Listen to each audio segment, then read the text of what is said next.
नमस्कार, मैं श्वेता सिंह आपका स्वागत करती हूँ। रात के 8 बज रहे हैं। वक्त है बड़ी खबरों से आपको खबरदार करने का, क्योंकि जब आज तक करता है खबरदार तो सुनती है सरकार।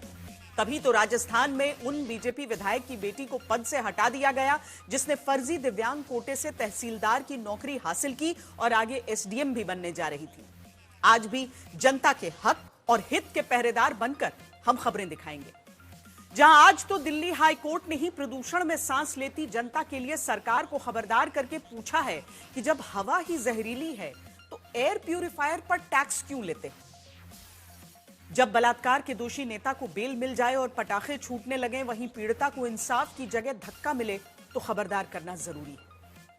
आपको उस सरकारी सोच को भी खबरदार करना है जो खिलाड़ियों को टॉयलेट किनारे ट्रेन में बैठाकर ले जाती है और सरकारी स्टाफ के लिए करोड़ों की थार खरीदती है। साथ ही बांग्लादेश में हिंदुओं पर अत्याचार की कहानी हिंदुओं की जुबानी ही आपको हम सुनाएंगे। लेकिन पहले उत्तर प्रदेश की राजनीति में आज की सबसे चर्चित खबर से खबरदार करते हैं। कल यूपी के 40 से ज्यादा ब्राह्मण विधायक एक बंद कमरे में बैठक करने जुटे।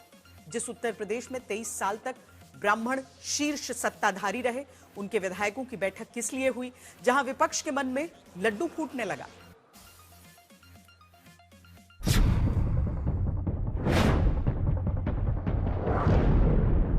अराजकता का जो तांडव खड़ा किया था, कौन इसके लिए दोषी था? माफिया के सामने झुकना मजबूरी थी। न्याय कैसे होता है, हमारी सरकार ने तय किया। दुर्दांत माफिया और अपराधियों के प्रति सरकार की क्या नीति होनी चाहिए, और सरकार ने वह करके भी दिखाया। दंगा तो आप ही लोग कराते हैं।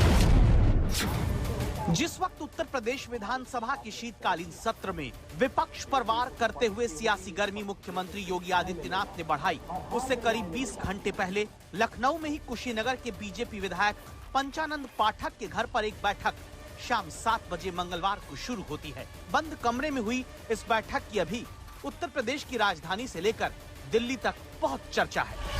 इस बैठक में डिनर का मुख्य मेन्यू तो लिट्टी चोखा रहा और फलाहार रहा, लेकिन चर्चा ऐसी हुई जिसमें बहुत सियासी मसाला मिला हुआ है, क्योंकि इस बैठक को नाम दिया गया ब्राह्मण सहभोज। जी हाँ, इस मीटिंग में उत्तर प्रदेश के कुल 52 ब्राह्मण विधायक में से 40 से ज्यादा ब्राह्मण विधायक विधान परिषद सदस्य शामिल होते हैं। ये मीटिंग शाम 7 बजे शुरू होती है, रात 11 बजे तक चलती है। उत्तर प्रदेश के 40 से ज्यादा एनडीए के ब्राह्मण विधायक अगर एक जगह बैठे हैं तो विपक्ष को तुरंत इसमें रस आने लगा। विपक्ष कहने लगा कि यूपी में ब्राह्मण नाराज चल रहा है। ये भारतीय जनता पार्टी के लोग जात में बांटते हैं। हम तो कहेंगे ब्राह्मण समाज की अगर मीटिंग हुई है, सब हमारे समाजवादी पार्टी में आए, सबको सम्मान मिलेगा। देर कर दी। भाजपा के जो ब्राह्मण विधायक हैं उन्होंने काफ़ी विलंब किया है। इसको पहले करना चाहिए था, क्योंकि वहाँ भाजपा में तो ब्राह्मण समाज का पूरा अपमान हो रहा है। उनका फर्जी इनकाउंटर हुआ और वहाँ के विधायक जो वहाँ बैठे हैं, निश्चित उनको त्यागपत्र देना चाहिए और भारतीय जनता पार्टी से उनको हटना चाहिए।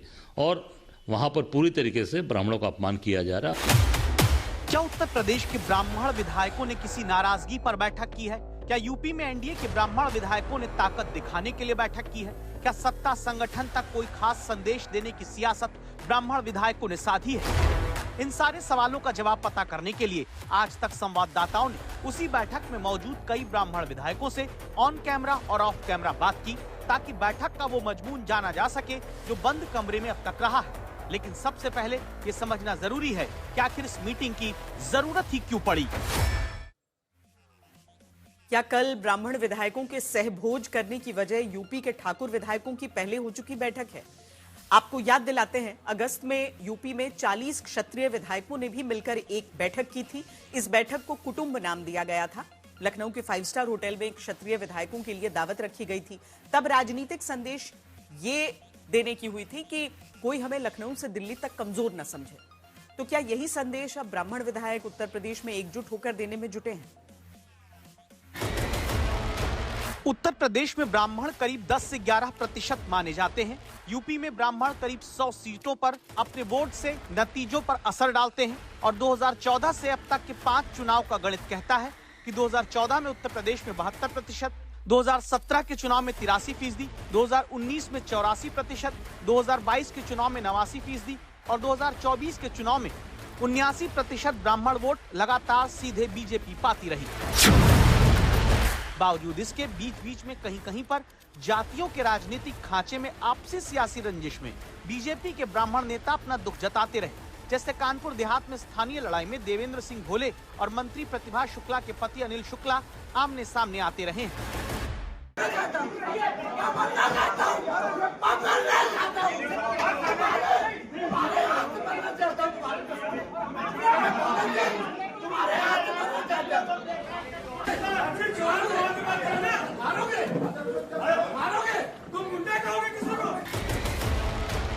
क्या ब्राह्मण नेताओं को लगता है कि उनकी सुनवाई उतनी मजबूती से नहीं होती जितना दूसरों को सुन लिया जाता है?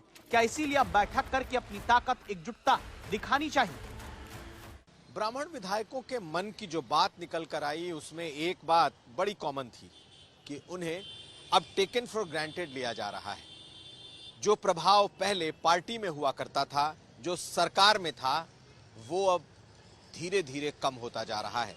और इसकी बड़ी वजह यह है कि शायद वो एकजुटता अब नहीं है जो पहले एक बड़े प्रेशर ग्रुप का काम करती थी। तो इस मीटिंग में ये बात निकली और इसी टोन पर यह खत्म हुई कि हमें अब एकजुट रहना ही होगा। 27 की चुनाव को लेकर के चर्चा हुई। अगर कोई नाराज है, कोई विधायक भी अगर नाराज है तो उसकी नाराजगी दूर किया जाए। सरकार से अगर कहीं कोई दिक्कत है तो उसको भी ठीक किया जाए। और अगर कहीं कोई अधिकारी नहीं सुन रहा है तो हम सारे विधायक मिल करके जाएं, अपनी बात को सुनाएं। हमारे समाज को कहीं प्रताड़ित किया जा रहा है तो उसकी बात भी हम सत्ता, सरकार और अपने संगठन तक पहुंचा सकें। सबसे बड़ी चिंता हमारी यही है कि हमारे समाज ने भारत के निर्माण में एक समृद्ध योगदान दिया है। जिस देश के लिए ब्राह्मण समाज ने कितनी कुर्बानियां दी हैं, उस ब्राह्मण समाज को आज हर वर्ग के लोग जो है, हर समुदाय के लोग जहां देखो वहीं पे आरोपित करने का, जो ही देखो वही अपमानित करने का काम कर रहा है। तो इस तरह के विषयों को लेकर के चर्चा हुई। ये मीटिंग ऐसे समय में हुई है जब प्रदेश अध्यक्ष में ब्राह्मण चेहरों का नाम चलने के बावजूद प्रदेश अध्यक्ष में किसी ब्राह्मण को नहीं लिया गया। यूं तो दिनेश शर्मा का नाम चला, हरीश द्विवेदी का नाम चला जो कि इस मीटिंग में भी मौजूद थे। लेकिन इस मीटिंग की चर्चा इसलिए भी है कि उन्हें लगता है कि चाहे सरकार हो, संगठन हो या पार्टी हो, जिस तरीके की तवज्जो उन्हें पहले मिल रही थी वो कम हो गई है। संगठन का शीर्ष पद हो, पार्टी का शीर्ष पद हो या फिर सरकार का, ब्राह्मण अभी वहां नहीं दिखाई दे रहे। यही नहीं, ब्यूरोक्रेसी में भी अगर नजर डाल लें तो चाहे मुख्य सचिव हो, प्रमुख सचिव गृह हो या बड़े ब्यूरोक्रेसी के पद, और ये कुछ ऐसी बातें हैं जो इन ब्राह्मण चेहरों को, विधायकों को बेचैन कर रही हैं। कहीं ये वजह तो नहीं है मीटिंग के इस टाइमिंग की। इस मीटिंग का एक खास ख्याल भी रखा गया। एक तसव्वुर ये रखा गया कि बेशक ये मीटिंग हो, लेकिन इस मीटिंग से ये संदेश न जाए कि किसी भी तरीके के योगी विरोध की ये मीटिंग है। और शायद यही वजह रही कि मुख्यमंत्री योगी आदित्यनाथ के बेहद करीबी ब्राह्मण विधायक भी इसमें पहुंचे और सबने एक सुर से यही कहा कि मुख्यमंत्री योगी आदित्यनाथ के नेतृत्व में जीते भी हैं और अगला चुनाव भी लड़ेंगे और जीत कर वापस आएंगे। ऐसे में प्रेशर की ये कवायद लखनऊ से लेकर दिल्ली तक इस आवाज को पहुंचाने की दिखाई देती है। जवाब देने के नहीं, माननीय मुख्यमंत्री योगी आदित्यनाथ जी जिस तरीके से अपराध मुक्त किए हैं, उनके नेतृत्व में हम लोग पिछला भी चुनाव लड़े थे, अगला भी चुनाव उन्हीं के नेतृत्व में लड़ेंगे। उनके में कोई भी कमी नहीं, सबका साथ सबका विकास करते हुए जो चल रहे हैं बहुत अच्छी तरीके से। हम उनके विषय में किसी भी तरह से वहाँ कोई भी चर्चा नहीं हुआ था। सिर्फ यही एक मायने है कि 2027 में पुनः भारतीय जनता पार्टी की सरकार बने। उत्तर प्रदेश का ब्राह्मण, एक एक ब्राह्मण मतदाता कभी अपने समाज को भी नहीं देखता, वो सिर्फ कमल के फूल को देखता है। तो इस तरह की बैठक से आप सोचेंगे कि निकलेगा क्या इससे कोई दबाव बनता है? जवाब है नहीं, क्योंकि अब उत्तर प्रदेश की सियासत में बीजेपी के भीतर जीत की वजह केवल नरेंद्र मोदी और योगी आदित्यनाथ होते हैं। चाहे पहले क्षत्रिय विधायक बैठक किए हों या अब ब्राह्मण विधायक, इनमें से कोई अपनी जाति का इतना बड़ा नेता नहीं जो अपनी सीट से अलग वोट प्रभावित करने की क्षमता रखता हो। इस तरह की बैठक से बस सत्ता और ब्यूरोक्रेसी में वर्चस्व को बैलेंस करने की मुमकिन है कोशिश हो रही हो। लेकिन एक बैलेंस है जो बिगड़ रहा है, बैलेंस इंसाफ देने और इंसाफ होने का। उन्नाव रेप केस में पूर्व बीजेपी विधायक कुलदीप सिंह सेंगर को जमानत मिलने के बाद से सियासी घमासान शुरू हो गया है। शाम को पीड़िता ने राहुल गांधी से मुलाकात की। कल जिस तरह से रेप पीड़िता को धरने से उठाया गया, खींचा गया और दूसरी तरफ दोषी को बेल मिलने पर पटाखा फूटा, उसके बाद कई सवाल उठ रहे हैं। आप अपने उनसे कह दियो, संपादक जी से कि नमस्ते कहा है हमने। कुलदीप सेंगर, उन्नाव के इस पूर्व बीजेपी विधायक की ये बेशर्म हंसी कौन भूल सकता है।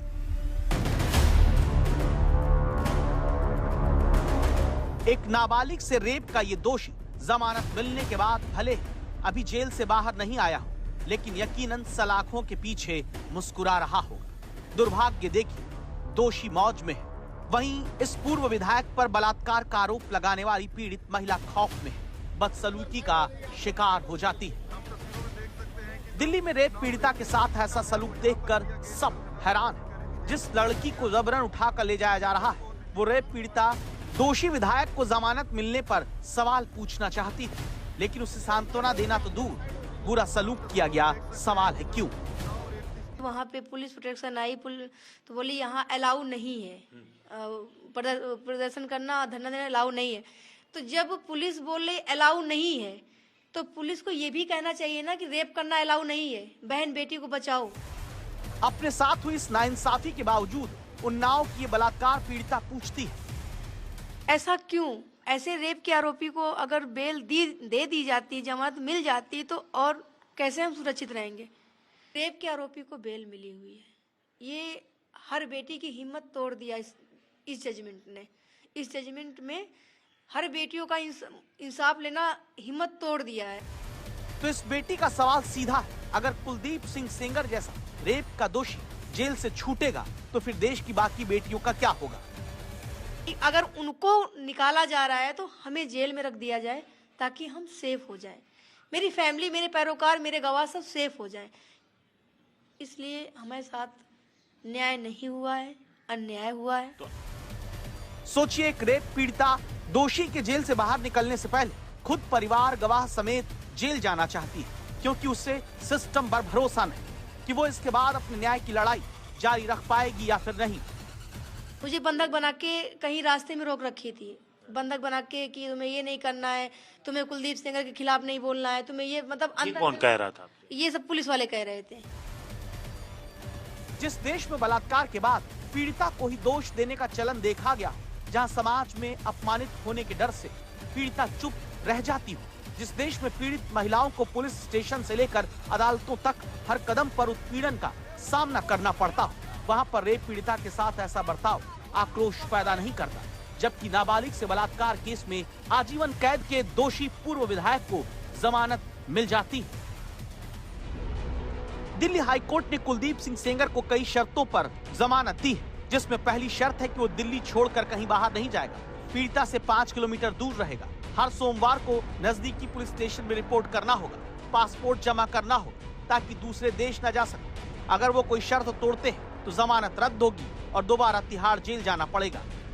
जो मेजरली ग्राउंड थे, तो एक तो पब्लिक सर्वेंट कहकर उनको सजा किया गया था, जिसमें लाइव किया गया था, वो पब्लिक सर्वेंट वो है नहीं, इसका ग्राउंड को कंसीडर हम लोग आर्गूमेंट किया था। दूसरी बात इसमें यह थी कि लड़की का जो एज था, वो लड़की के एज 3 जगह डिफरेंट थे, तो हमने ये आर्गूमेंट किया था जब तक डिफरेंट है, कोई कंक्रीट एविडेंस नहीं है, तो मेडिकल रिपोर्ट को मानना चाहिए था।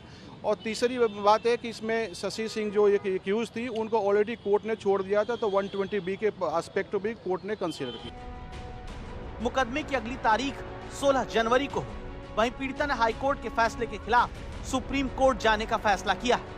क्या ना, मैं कल कोर्ट गई थी, हाई कोर्ट गई थी, जजमेंट जैसे मैंने सुना मैंने विरोध करने की कोशिश किया। जज साहब खड़े खड़े ही जजमेंट सुनाए हैं, वो बैठे भी नहीं हैं और जजमेंट सुना के चले गए। मुझे इस जजमेंट से बहुत दुख, मुझे बहुत आहत हुई। उनके वकील यही बोलेंगे कि सुरक्षा का हवाला देते हैं कि सीआरपीएफ की सुरक्षा, सीआरपीएफ की सुरक्षा।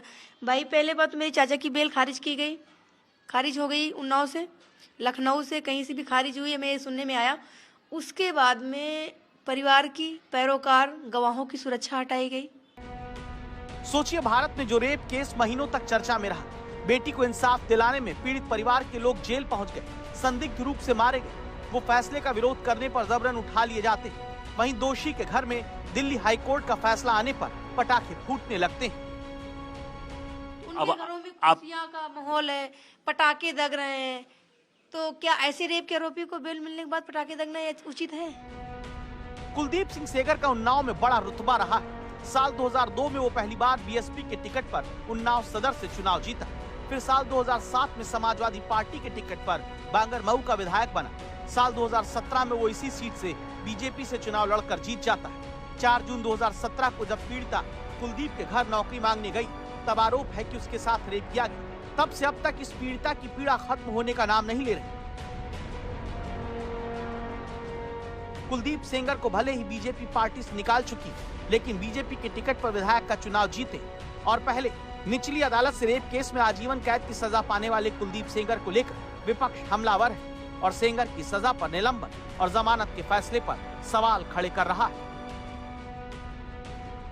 लोकसभा में नेता विपक्ष राहुल गांधी ने कहा है कि न्याय के लिए आवाज उठाने वाले के साथ गलत व्यवहार किया जा रहा है। राहुल ने पूर्व बीजेपी विधायक को जमानत मिलने को शर्मनाक बताया और पीड़िता की सुरक्षा की मांग की। मैं प्रधानमंत्री से भी मिलने की गुहार लगाई, मैंने सबसे मिला, लेकिन हमसे कोई भी नहीं मिला। और राहुल भैया का सामने से फोन आया और सामने से हमको बुलाया और मैं उनसे मिलने गई। उन्होंने मुझे न्याय का आश्वासन दिया और न्याय की लड़ाई के लिए, आगे के लिए बोला है। हालांकि बीजेपी का कहना है कि अदालत के फैसले को बस अदालती प्रक्रिया के नजरिए से देखना चाहिए और इसे लेकर राजनीतिक आरोप लगाना ठीक नहीं। लेकिन जिस तरह से रेप पीड़िता के साथ पुलिस ने सलूक किया, सवाल तो उठेंगे। दिल्ली से हिमांशु मिश्रा के साथ आज तक ब्यूरो। न्याय अक्सर कानून में उलझ जाता है, तो फिर पीड़ित महिला कहां जाए? ये सवाल इसलिए भी जरूरी है क्योंकि जिम्मेदार पदों पर बैठे लोग पीड़ितों से संवेदना तक जताने में नाकाम हो जाते हैं। यूपी के मंत्री ओम प्रकाश राजभर से जब पीड़ित के बारे में सवाल पूछा गया तो वो हंसने लगे। पुलिस उनके पीड़िता और उनके साथ वालों को उठा ले गई इंडिया गेट से। इंडिया गेट से तो अब घर तो उनका उन्नाव है, घर तो उनका उन्नाव है, लेकिन दिल्ली ट्रांसफर तो दिल्ली से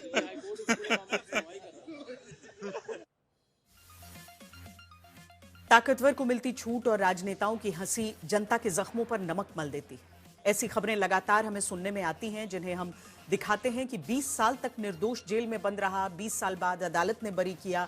और फिर खबर यह आती है कि 13 मार्च को इसी साल वडोदरा में गांजे के नशे में तेज रफ्तार कार से 8 लोगों को कुचलने और एक को मार देने के आरोपी रक्षित को जमानत मिल गई।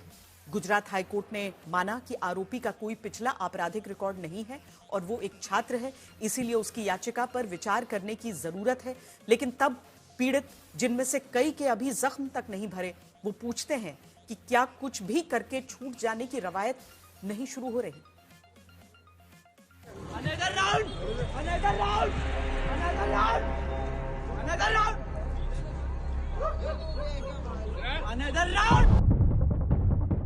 गुजरात की वडोदरा का ये वीडियो शायद आप भूल गए होंगे, लेकिन उस रात उन 8 लोगों का परिवार जिंदगी भर मार्च महीने की वो रात नहीं भूल सकता, जिन्हें तेज रफ्तार कार चलाते रक्षित चौरसिया नाम के इस लड़के ने कुचल दिया था। तब वडोदरा के करेली बाग इलाके में शॉपिंग कॉम्प्लेक्स के बाहर इस हादसे में एक महिला की मौके पर ही मौत हो गई थी, 7 लोग जख्मी हुए थे। पुलिस ने मामले में दाखिल अपनी चार्जशीट में बताया था कि आरोपी उस समय नशे की हालत में था। पुलिस के मुताबिक एफएसएल रिपोर्ट में उसके शरीर में टीएचसी और कोडीन पाए जाने की पुष्टि हुई थी। इसके अलावा कार कंपनी से मिले डेटा के हवाले से बताया गया था कि एक्सीडेंट के समय कार की स्पीड 140 किलोमीटर प्रति घंटे थी। लेकिन एक महिला को कुचलकर मार देने और 7 लोगों को जिंदगी मौत के बीच फेंक देने के आरोपी को अब कोर्ट से जमानत मिल गई है। गुजरात हाई कोर्ट ने बेल देते हुए कहा है कि रक्षित एक युवा है, उसकी उम्र लगभग 23 साल है, इसका कोई पिछला रिकॉर्ड नहीं है, इसलिए रिहाई के लिए इस आवेदन पर विचार करने की जरूरत है। लेकिन जिस परिवार ने उस हादसे में अपनी बहू को खो दिया, वो पूछते हैं क्या कुछ भी करके छूट जाना ही न्याय है। मेरे लड़के की बहू ऑन द स्पॉट गुजर गई और मेरा लड़का 7-8 महीने दवाखाना में रहा और अब जाके थोड़ा थोड़ा वो उसको रिकवर हो रहा है। वो नौकरी भी जाता है, लेकिन पाँव में जो ऑपरेशन किए थे उसकी वजह से वो जल्दी चल नहीं सकता। उसको जामीन नहीं देना चाहिए, क्योंकि फिर सोसाइटी में ऐसा होगा कि चलो अब तो चलता है, मार दो किसी को। कोर्ट ने आरोपी रक्षित को गुजरात न छोड़ने, 6 महीने तक हर 15 दिन पर वडोदरा के थाने में हाजिरी लगाने जैसी शर्तों के साथ जमानत दी। रक्षित के वकील ने कोर्ट में दलील दी कि उसका हादसे वाली जगह से भागने का कोई इरादा नहीं था, लेकिन हादसा देखकर कोई भी ये समझ जाएगा कि रक्षित भागने की हालत में था भी नहीं। और अब जमानत मिलने पर पीड़ित परिवार अपने साथ अन्याय पर सवाल करते हैं। और भी परिवार हैं जो पीड़ित तो हैं अभी तक, उनको 7 लोग नजरअंदाज करके एक पे ध्यान दिया है सरकार ने या कानून व्यवस्था ने, वो सही नहीं है। Society it's not accepting this things, क्योंकि वो मैसेज सोसाइटी के लिए गलत है। ताकतवर बेल पर छूट जा रहे हैं, आम आदमी बाहर निकलकर साफ हवा भी सांस लेने लायक नहीं पा रहा।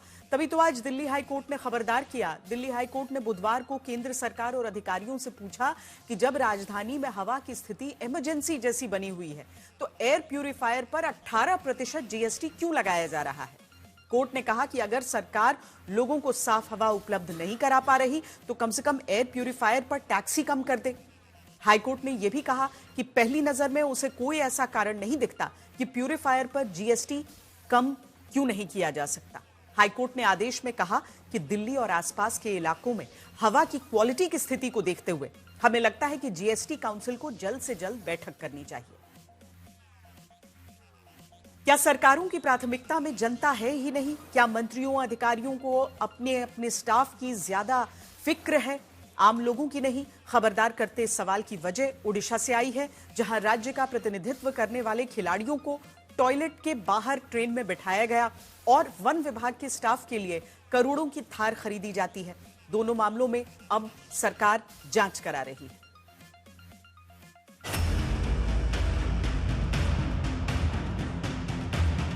खिलाड़ियों को टॉयलेट के पास ट्रेन में यात्रा करा के मेडल ओडिशा की सरकार चाहती है और उसी सरकार का वन विभाग 7 करोड़ की 51 थार खरीदकर 5.5 करोड़ रुपया मॉडिफिकेशन पर खर्च कर देता है। इसीलिए आज खबरदार करके पूछना है कि सरकार को अपनी प्राथमिकता का अंदाजा नहीं।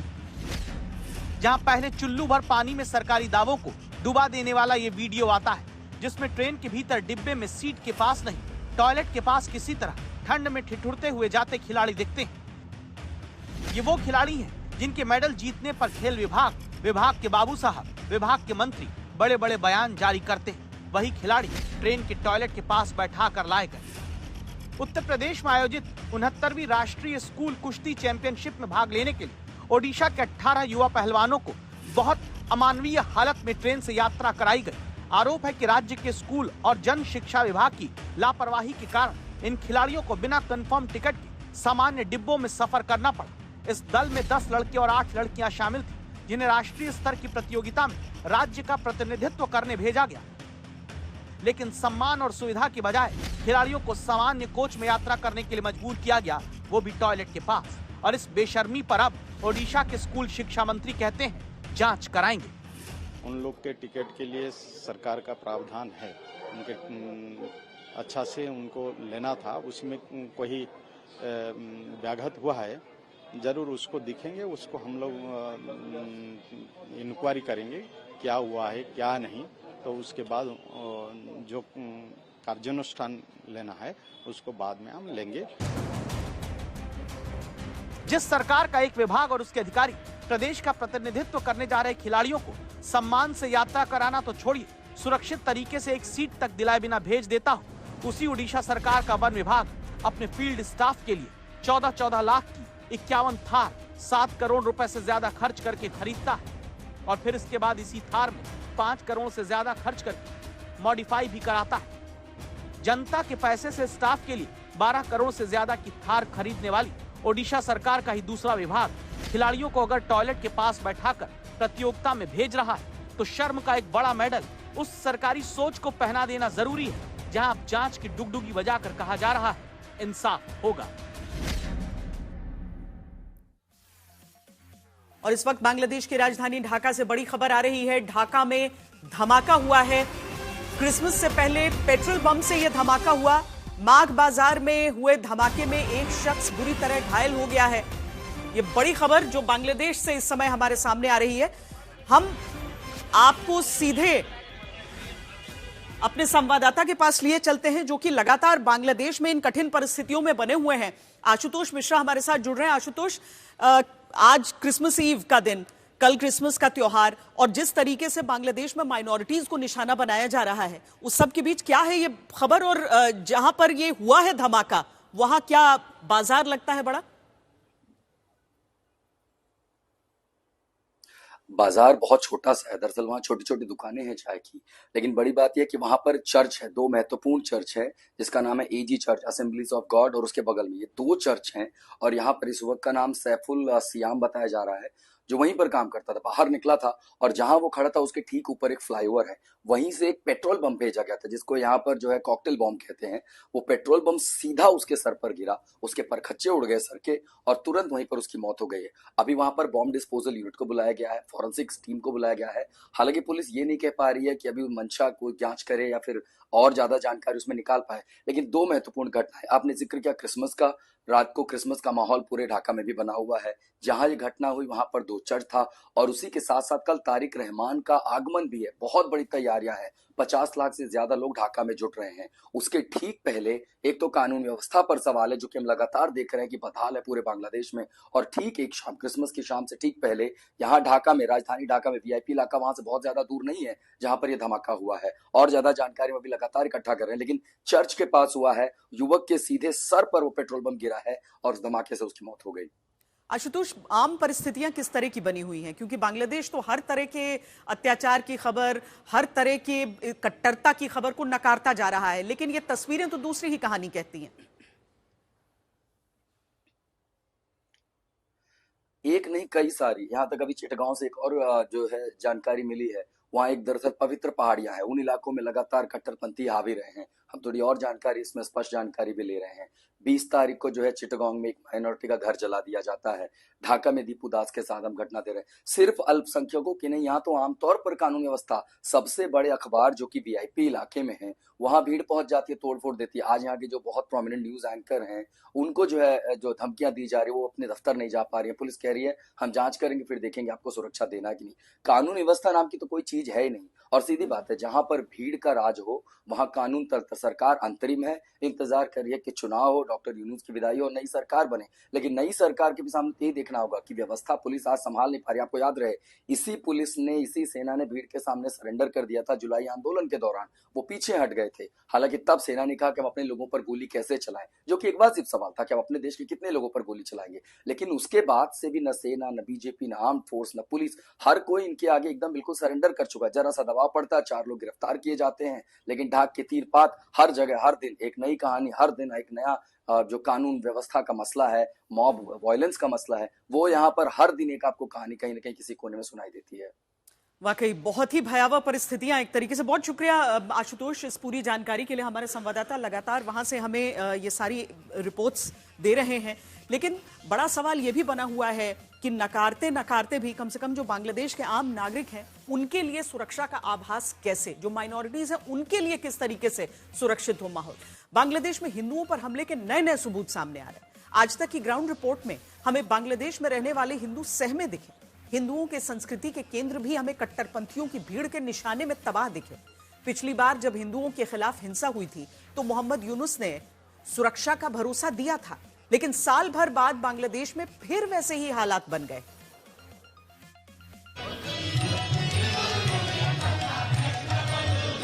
बांग्लादेश में हिंदुओं के लिए रविंद्रनाथ टैगोर का ये मशहूर गीत प्रेरणा बनकर उभरा है, जो बंगाली धरती की पहचान रहा है। बांग्लादेश में अल्पसंख्यक हिंदुओं के बीच खौफ के बीच एकला चलो रे का स्वर गूंज रहा है।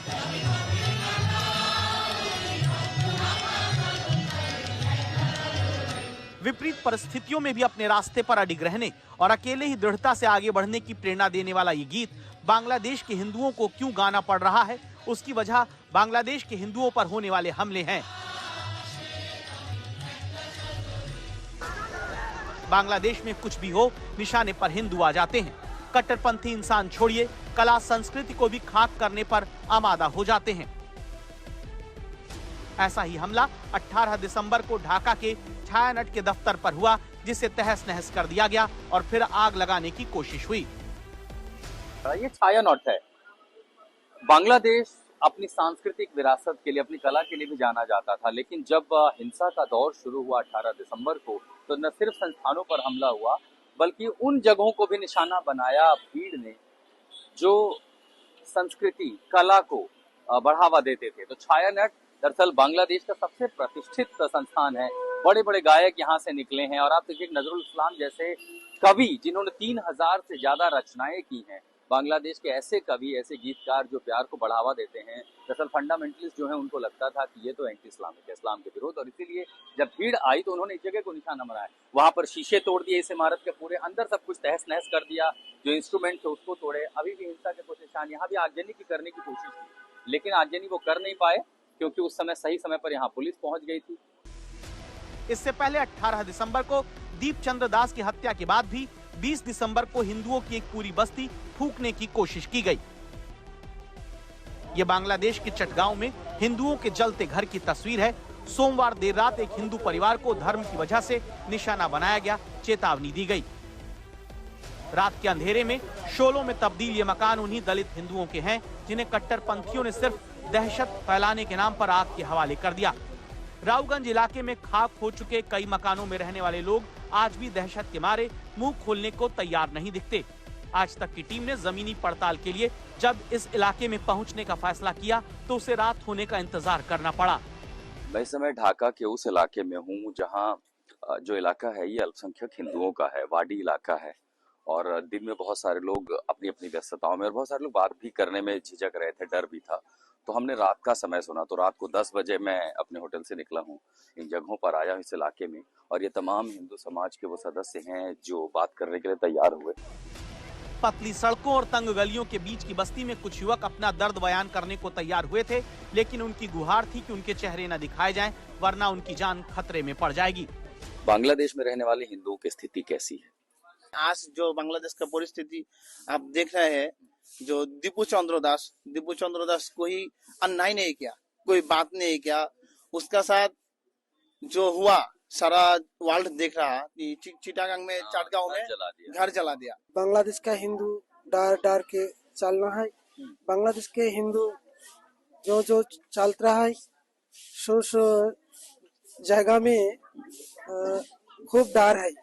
आपके जो समाज की लड़कियां हैं हिंदू, यहाँ पर महिलाएं हैं जो बाहर जाती हैं, उनको लेके अब फिक्र पहले ज्यादा होती थी, अब ज्यादा होती? पहले भी थी, अभी और ज्यादा है, क्योंकि हम लोग थोड़े आगे के अगर घटना देखें तो हमारे जो सनातन संप्रदाय का जो महिला या फिर जो हमारी बहन है, उन लोगों को अपहरण किया जा रहा है, धर्षण किया जा रहा है। इस संप्रति में एक घटना हुआ कुमिल्ला में, मुरादनगर, वहाँ पर एक गृहवधू जो सनातन की थी, उसको दिन दहाड़े गेट तोड़ के उसको वहाँ पर बलात्कार किया गया। यहाँ का हिंदुओं का भविष्य खूब बेहतर नहीं है, ठीक है। यहाँ का हिंदुओं का अभी भविष्य खूब खराब है। ये बांग्लादेश अभी पाकिस्तान का राह पे चल रहा है। अंधेरी और तंग गलियों में बदहाली की जिंदगी गुजार रहे इन हिंदू परिवारों में दहशत ऐसी है कि इन्हें मौजूदा हुकूमत से इंसाफ की कोई उम्मीद नहीं दिखती। हालांकि बांग्लादेश की अंतरिम सरकार की तरफ से इस सच्चाई को छिपाया जाता है, लेकिन तस्वीरों से नीयत साफ साफ पता चल जाती है। बांग्लादेश 2 हत्याओं की वजह से सुर्खियों में रहा। पहली हत्या उस्मान हादी की हुई, जो एक नेता था। वहीं एक हिंदू लड़के दीपू चंद्र दास को भीड़ ने मारा। मोहम्मद यूनुस ने उस्मान हादी के अंतिम संस्कार में शिरकत की। यहाँ उन्होंने शोक व्यक्त किया और तस्वीरें साझा की, मगर बात जब हिंदू युवक दीपू की आई तो उन्होंने उसके परिवार से मिलना भी मुनासिब नहीं समझा। मोहम्मद यूनुस ने दीपू के परिवार से मिलने के लिए अपने शिक्षा सलाहकार प्रोफेसर CR अब्रार को भेजा। जबकि दुनिया को दिखाने के लिए मोहम्मद यूनुस अपनी छवि एक निष्पक्ष शासक की पेश करते हैं। उदाहरण के तौर पर पिछले साल की तस्वीर याद कीजिए, जब शेख हसीना के बांग्लादेश छोड़ने के बाद अल्पसंख्यक हिंदू निशाने पर आए थे। इन हमलों की खबरों के बीच अंतरिम सरकार के मुखिया मोहम्मद यूनुस ढाका के ढाकेश्वरी मंदिर गए। तब मोहम्मद यूनुस ने हिंदू समुदाय से मुलाकात की, हिम्मत देते हुए कहा था हम सभी एक हैं, सभी को न्याय मिलेगा। उसके बाद लेकिन यूनुस का ये वादा झूठा निकला। इसकी मिसाल चिन्मय कृष्णदास हैं, जो बांग्लादेश में इस्कॉन से जुड़े एक प्रमुख साधु हैं। जिन्होंने हिंदुओं से भेदभाव का विरोध किया तो मोहम्मद यूनुस की सरकार ने उन्हें सलाखों के पीछे भेज दिया। चिन्मय कृष्णदास का कसूर सिर्फ इतना था कि उन्होंने हिंदुओं पर हो रहे अत्याचारों के खिलाफ रैलियां की थी। इस दौरान देश भर में प्रदर्शन हुए और चिन्मय कृष्णदास पर राजद्रोह के आरोप लगाकर गिरफ्तार कर लिया गया। इस मामले पर चिन्मय कृष्णदास को अदालत ने जमानत दे दी, लेकिन उसी दिन पुलिस ने 4 मामले और लगाकर उन्हें जेल भेज दिया। चिन्मय कृष्णदास को एक वकील की मौत के मामले में भी आरोपी बनाया गया, जिसकी मौत चिन्मय दास की गिरफ्तारी के विरोध में हुए हिंसक प्रदर्शनों के दौरान हुई थी। इस तरह पिछले साल नवंबर से एक हिंदू साधु जेल में बंद हैं।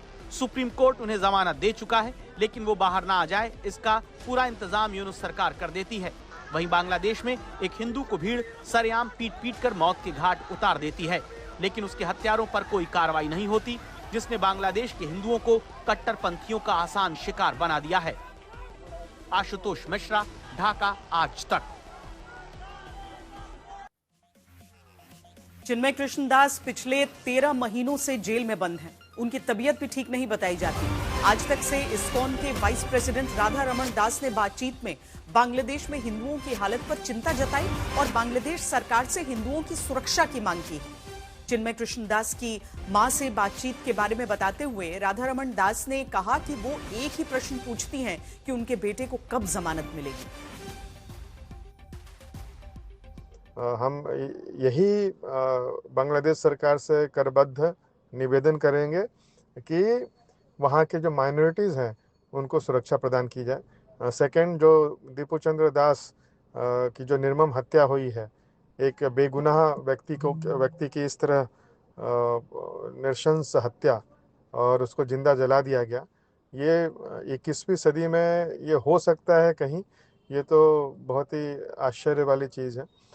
तो हम यही चाहेंगे कि बांग्लादेश सरकार उनके परिवार को, जो वाइफ और बच्ची है और माता पिता है, उनको फाइनेंशियल सपोर्ट तो दे ही, प्लस उनकी जो बच्ची है उसका पूरा जीवन जो पढ़ाई तक उसको सपोर्ट मिलना चाहिए, सुरक्षा मिलनी चाहिए। चिन्मय कृष्ण प्रभु की माँ से बात हुई थी, तो एक माँ के लिए तो अपने पुत्र के लिए उनका पुत्र ही सब कुछ है। हम जानते हैं कि उनकी माँ विधवा है और चिन्मय कृष्ण प्रभु लास्ट 13 महीने से वो जेल के अंदर हैं। 30 अप्रैल 2025 में उनका जो मेन जो मामला था उसमें उनको जमानत मिली, लेकिन उसके बाद फिर से अन्य 3-4 मामले किए गए और उन मामलों के बदौलत उनको अभी भी जेल में रखा गया है। तो उनकी माँ बता रही थी कि उनका स्वास्थ्य ठीक नहीं है और उनके माँ का एक यही प्रश्न रहता है कि उनके पुत्र को जमानत कब मिलेगी, कब वो उनको वापस अपने घर में देख सकेंगे। तो इसका तो बांग्लादेश सरकार से यही निवेदन है कि उनको न्याय मिलना चाहिए। बांग्लादेश में कल का दिन बहुत अहम है। बांग्लादेश की पूर्व प्रधानमंत्री खालिदा जिया के बेटे और बीएनपी के कार्यकारी अध्यक्ष तारिक रहमान ढाका लौट रहे हैं। खालिदा जिया अस्पताल में है। ऐसे में 17 साल बाद उनके बेटे चुनाव में पार्टी के नेतृत्व करने के लिए मैदान संभालने वाले। बांग्लादेश में अपनी ही लगाई आग में झुलसे यूनुस। किसने दी मोहम्मद यूनुस को शेख हसीना जैसे हश्र की धमकी?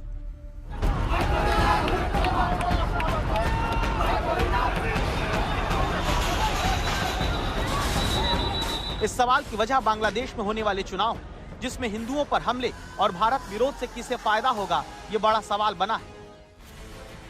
बांग्लादेशी हुकूमत में बैठी कट्टरपंथी ताकतों ने उस्मान हादी की हत्या करके चुनाव टालने की भरसक कोशिश की, लेकिन अंतर्राष्ट्रीय दबाव और बांग्लादेशी आवाम के मिजाज के आगे यूनुस हुकूमत की चालबाजियां काम नहीं आई। उस्मान हादी के भाई ने यूनुस सरकार पर बड़ा आरोप लगाया। हादी के भाई ने कहा कि बांग्लादेश की यूनुस सरकार हादी की हत्या की जिम्मेदारी से बच नहीं सकी। उसने हत्या के इतने दिन बीत जाने के बावजूद कातिलों के आजाद घूमने पर भी सवाल उठाया। दावा किया कि ये सब सत्ता में बने रहने और चुनाव टालने के लिए किया गया। उस्मान हादीर বিচার যদি না হয় আপনারাও একদিনে বাংলাদেশ থেকে পালাতে বাধ্য হবেন। যে এজেন্সির হয়ে যে রাষ্ট্রের হয়ে আপনারা ওসমান হাদিকে হত্যা করেছেন, মনে রাখবেন ওসমান হাদি কোনো এজেন্সি, কোনো রাষ্ট্র, কোনো তাবেদারের কাছে কখনোই মাথা নত করে নাই। কিভাবে স্বাধীনতা সার্বভৌমত্ব টিকিয়ে রাখতে হয়, এজেন্সির রক্ষচক্ষুকে উপেক্ষা করে জনসাধারণের নেতা হয়ে উঠতে হয়, ওসমান হাদি এটা আমাদের সামনে প্রমাণ করে গেছেন। আপনারা দেখবেন জীবিত ওসমান হাদির চেয়ে শহীদ ওসমান হাদি অনেক গুণ শক্তিশালী হয়ে আমাদের মাঝে ফিরে আসছে। 12 दिसंबर को बांग्लादेश के नेता उस्मान हादी पर जानलेवा हमला हुआ। 18 दिसंबर को मौत हो गई। इसके एक हफ्ते बाद भी बांग्लादेश की सरकार कातिलों को पकड़ नहीं पाई। इसी पर बांग्लादेश में हिंदुओं पर हमले को लेकर भारत में भी सियासी तापमान बढ़ रहा है। उत्तर प्रदेश के मुख्यमंत्री योगी आदित्यनाथ ने बांग्लादेश के मुद्दे पर पिछली सरकार को घेरने की कोशिश की। कांग्रेस का बिना नाम लिए कहा कि आपकी वजह से पाकिस्तान नहीं बना होता तो इस तरह से हिंदू का कत्लेआम नहीं होता। देखो, बांग्लादेश में एक दलित नौजवान को कैसे जला दिया गया। आप लोग गाजा पट्टी में होने वाले किसी भी उस पर आंसू बहाते हैं, लेकिन आपकी जबान से एक शब्द नहीं निकल रहा है, क्योंकि एक दलित नौजवान मारा गया बांग्लादेश में, और उस नौजवान के मरने पर आपकी जबानें सिल चुकी हैं, क्योंकि आप उसको केवल वोट बैंक के रूप में इस्तेमाल करते हैं।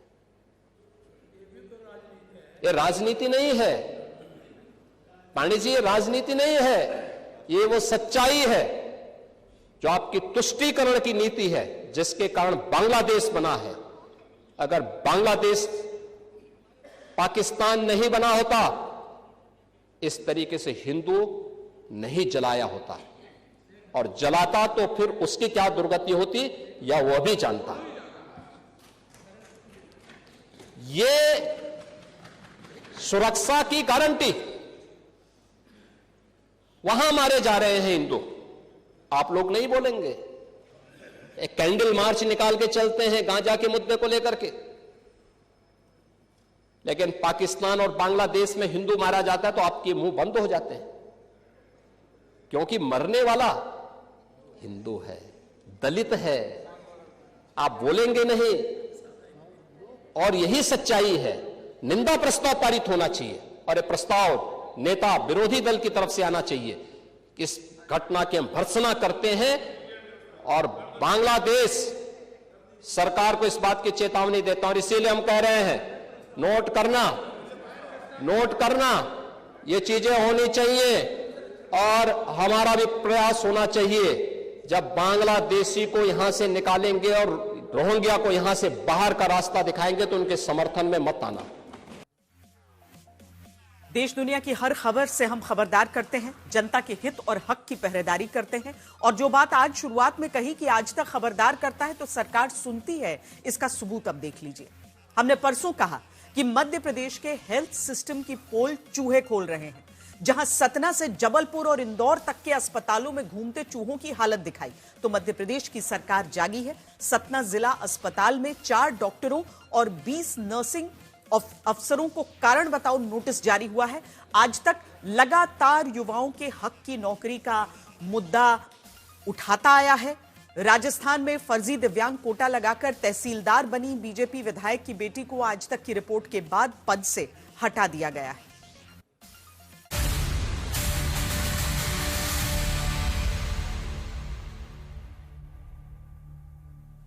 जहां लाखों नौजवान आज भी एक सरकारी भर्ती निकलने पर अपनी किस्मत आजमाने सैकड़ों किलोमीटर दूर तक परीक्षा देने जाते हैं, उसी राजस्थान में फर्जी कोटे में भर्ती लेने पर आज तक के खबरदार करने के बाद अब नया खुलासा हुआ है। बड़ी खबर ये पता चली है कि बीजेपी के 4 बार विधायक शंकर सिंह चौहान की बेटी और बहू ने फर्जी कोटे से नौकरी हासिल की है।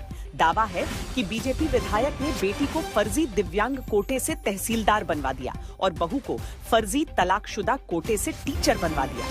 अब एसओजी ने जांच के लिए आरोपी बेटी को बुलाया तो विधायक जी की बेटी छुट्टी लेकर गायब हो गई और बीजेपी विधायक ने शिकायत करने वाले को थाने में बंद करवा के धमकी दी है। आज तक ने जब खबरदार किया तो राजस्थान की सरकार को सुनना पड़ा। आज तक की रिपोर्ट के बाद ही राजस्थान के ब्यावर से बीजेपी विधायक शंकर सिंह रावत की तहसीलदार बेटी कंचन रावत, जो फर्जी दिव्यांग कोटे से एसडीएम पद पर तैनात होने जा रही थी, उन्हें अब पद से हटा दिया गया। इस दौरान आरटीआई एक्टिविस्ट फणीश सोनी को पिटवाकर धमकी देकर बीजेपी विधायक ने मामला दबाना चाहा, लेकिन आज तक की रिपोर्ट के बाद मामला दबा नहीं।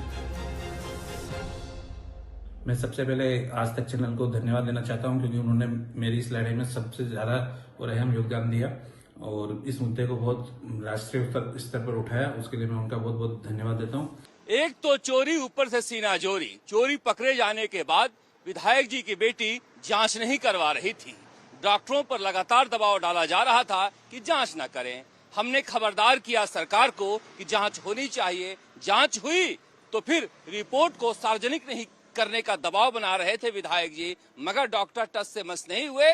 रिपोर्ट सार्वजनिक हुई, विधायक जी की बेटी फर्जी दिव्यांग पाई गई। उसके बाद सरकार ने पद से हटाने का फैसला किया है, मगर शिकायतकर्ता चाहते हैं कि कार्रवाई हो और फर्जी दिव्यांग सर्टिफिकेट बनाने वाले डॉक्टर और बनवाने वाले विधायक जी की बेटी पर भी मुकदमा दर्ज हो। और आखिर में आपको बता दें कि राजस्थान में अरावली की पहाड़ियों पर जब जन आक्रोश बढ़ा, मोदी सरकार ने भरोसा दिया है पूरे पर्वत श्रृंखला की रक्षा करेगा और नई माइनिंग के लिए लीज नहीं मिलेगी। अभी के लिए इतना ही। देश और दुनिया की बाकी खबरों के लिए आप देखते रहिए आज तक और हरदम रहिए खबरदार।